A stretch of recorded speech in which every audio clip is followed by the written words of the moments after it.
Hello and welcome to another podcast from the Freedom Association. Joining me, Andrew Allison, today is Dr. Paul Stott from the Henry Jackson Society. Very pleased that you're here with me. Good afternoon, Andrew. Nice to meet you. Now, the scenes that we've seen in Batley this past week have been very disturbing. Just for some background, a 29-year-old man who is a religious studies teacher, and we don't know what context he did this, but he showed images of the Prophet Mohammed, the cartoon images from Charlie Hebdo. As I say, we don't know what context this was in. We're completely in the dark on that. But the school has gone completely against him. He's been suspended. I reckon he'll be fired. I don't think he stands a chance of ever getting back into that school again. And there's been protests outside the school by parents of children who attend, and also by other people generally in the Muslim community. And things have got so bad that this man, who has a partner and he has children, is basically in a police safe house now, fearing his life. Now, first question really, Paul, as you understand Islam a lot better than me, but I'm a Christian. If someone says some nasty things about Jesus, I don't go around trying to get them fired from their job. I don't protest outside their homes. I don't issue death threats or anything like that. Why do some Muslims, and I'm going to emphasize some Muslims, behave like this? Well, I think we've seen these scenes before. We've seen them in this country going back to the late 1980s with the Rushdie affair, and the issue appears to be a view of blasphemy, that this is a grievous insult to them as individuals and their relationship with the Prophet. And there's also, though it's theologically disputed, a view within Islam that images of the Prophet should never be reproduced. So, Muhammad shouldn't be portrayed in portraits, in drawings, or what have you. Now, there's plenty of evidence to the contrary. There were images of Muhammad on coins in the Middle East in the Middle Ages, and this hasn't always been controversial. But the particular issue around the Charlie Hebdo cartoons and the earlier Danish cartoons controversy 15, 16 years ago now, does appear to be a rallying point for particular Islamist groups. So people who have a political agenda as well as a religious agenda. And I think we've seen that in the past couple of days in Batley. Yeah, very much a political agenda. I mean, we've got to sort of differentiate here between Islam and Islamism, sort of the political wing. Have I got that right? Would you describe that as the political wing of religion? Not everybody necessarily takes that position. You will certainly meet people who are described as Islamists who will reject that term, who don't use it, will just say, I'm a Muslim, I'm following Islam, and there is only one Islam, which always happens to be their interpretation.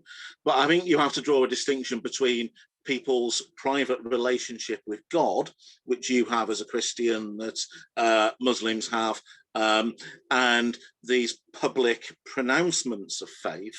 And what's particularly different here is the requirement for the rules of Islam to be followed not just in private by Muslims, but to be followed by everybody, i.e. you, me, and the person teaching them in a secondary school in Yorkshire. And that is something that's comparatively new in recent decades, certainly in this society. Well, obviously you would see it in the Muslim majority world as well. I understand that the cartoons are offensive to Muslims. I mean, that's pretty obvious, and I can understand why they're offensive to Muslims. But I can also understand why in a religious studies lesson, we're not talking about 5-year-olds here, are we, or 6-year-olds, whatever. We're talking about teenagers, about 13, 14 years old, that they should actually be able to understand that, yes, these have been done. Yes, they are offensive. This is what they look like. This is what everyone is complaining about. But you have a right in a school as a pupil to be able to take differing views and being able to make up your own judgment without all this being hidden away from you. And this really is a free speech matter, isn't it? It is. It's, if you like, a classic free speech matter. But I think we also have to recognise the duty and the nature of secondary school teaching, which is to prepare teenagers and young adults for the wider world. And I went on the Batley Grammar School website yesterday, and it's got a section about us that talks about the need to prepare children for university. Well, you know, if you're going on to university, you're going to be exposed to conflicting viewpoints. You're going to meet and encounter people from outside of your faith group, from outside of your town, outside of your community. And that does mean that you can't really insulate such individuals from dissenting views, from things that they will disagree with, or potentially that they will find offensive. And what really worries me about the route that the school seems to be taking now is that they want to put a sort of, you know, protective seal around their pupils from the outside world, when in 2, 3, 5 years' time, these children, you know, could be moving to anywhere in the UK to study, to work, you know, to marry, to mingle, whatever. And they're not being given the tools to enter our society properly. No, that is true. And of course, this is where it really is starting. And so many schools are like this. It's no wonder that when they get to university, they're terrified of other people's ideas, and there's trigger warnings. I mean, do you remember I think it was at Glasgow University, and it was a theology course of all things, a theology course, where they had trigger warnings about the crucifixion of Jesus Christ. Yes. I mean, it really is laughable, but these things are going on, and I think this is the problem now. I think in education, that we're just trying to protect children so much. We don't want them offended. All views matter. No arguments are silly, etc., etc. But that really is not preparing them for life, is it? No, and that's a core duty of teaching, and it's about teaching people how to think rather than what to think. So it would be, for example, perfectly legitimate if a teacher showed those cartoons, invited one half of the room to present the case as to why those cartoons should be legal, why they should appear, and the other half of the room to argue the case against. And that could include theological arguments from a Muslim perspective or a Christian perspective or whatever. I mean, we don't have blasphemy laws in this country. We have had in the past. So, you know, if somebody wanted to make that argument, we need to return to those laws. Again, that's the sort of thing that the education system's about, so as to teach people those skills to, you know, test their ideas in future in debates. Instead, we are ring fencing particular groups of people, or in this case, one particular faith, and saying, well, we don't really want to go there. This is in the too difficult box. And you know, what we're also now beginning to see in the media today is some of the discourse about, you know, Islamophobia, racism, whatever. And so that becomes, if you like, the secondary argument for not doing anything. You can't do it because it's racist. Yes, I think the blasphemy laws that we used to have only apply to the Church of England. You could be blasphemous about the Pope, but you couldn't be blasphemous about the Archbishop of Canterbury. Yes, very important, perhaps, to some people in Northern Ireland or the west coast of Scotland to be blasphemous about the Pope. But there's a more serious point there, that religions have always been critiqued in the UK, and part and parcel of liberal democracy is really that freedom, either to reject your own religion or your family religion, or to put it forward to some degree of critique. And as you mentioned in your first question, you know, Christians and other religious groups have largely been expected to take that on the chin, to suck it up. You know, if you go back to the time when Monty Python did The Life of Brian, or when, you know, the Sex Pistols were saying controversial things in the 70s, yes, there were protests, but those people were seen as pretty marginal. You know, remember how Mary Whitehouse was laughed at. If anybody's listening this is old enough to remember Mary Whitehouse. But, you know, our intelligentsia didn't back away from them. our politicians didn't back away. They took them on. And we haven't really seen any great willingness from our politicians to take people on and to argue the case in Batley. And that's particularly depressing, because at the moment we have a Conservative government that wants to, put the union flag on public buildings, that wants to be there with the flag in all these Zoom interviews that politicians are doing.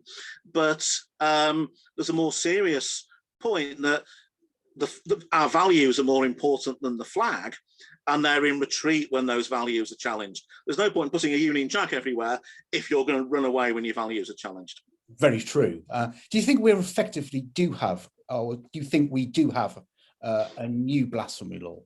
I mean, obviously you can get away with saying anything really about Christians, to a certain extent, also about Jews as well. I mean, it depends if you cross the line or not. People could say that, Sikhs, Hindus, what rubbish religions they are.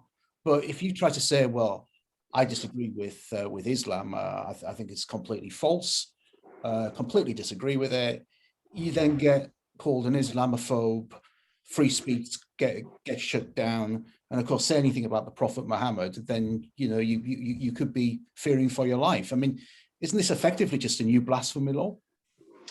Well, we may well be along that line. I mean, it's interesting looking at some of the political responses to what's happened in Batley, that certainly the local MP seems to have sided very much with the action that the school has taken.